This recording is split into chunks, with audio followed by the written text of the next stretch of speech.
Namemeligro ang operasyon ng ilang ospital sa Gaza dahil sa patuloy na giyera ng Hamas Group at Israel. Posibleng madagdagan din ang mga pasyente matapos ihayag ng Israel na handa na sila para sa ground operations papasok sa Gaza. Papasada na ang UB Express Overseas.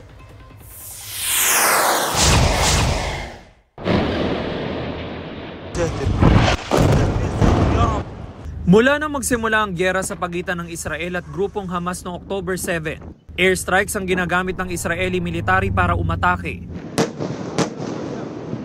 Pero ngayon, צה"ל מוכן לתמרון ואנחנו נקבל החלטה ביחד עם הדרג המדיני אודות המהות והעיתוי של השלב הבא. handa na raw sila para sa ground operations. Ayon sa Israel Defense Forces, umabot sa mahigit 300 target ang pinasabog nila nung isang araw sa Gaza. Kabilang dyan ang ilang kuta, command at lookout post ng Hamas.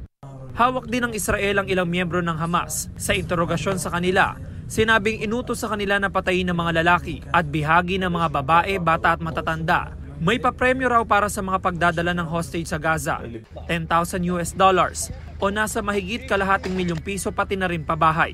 May mga panibagong hostage naman silang pinalaya na. Kabilang dyan ang 2 matandang babaeng Israeli. Kwento ng isa sa kanila, dinukot at binugbog siya noong October 7. Pero maayos daw ang trato sa kanya sa 2 linggo niyang pagiging bihag. Bago yan, pinalaya na rin ng Hamas ang 2 Amerikana. Dahil patuloy pa rin ang giyera, sunod-sunod ang pagdating ng mga pasyente sa mga ospital sa Gaza. Ayon sa isang doktor, nakatatanggap sila ng mahigit 400 sugatan sa loob ng 24 na oras. May mga ospital na wala ng kuryente. Umaasa na lang sila sa mga generator pero nauubos na rin daw ang kanilang langis. Ito ang unang balita. James Agustin para sa GMA Integrated News.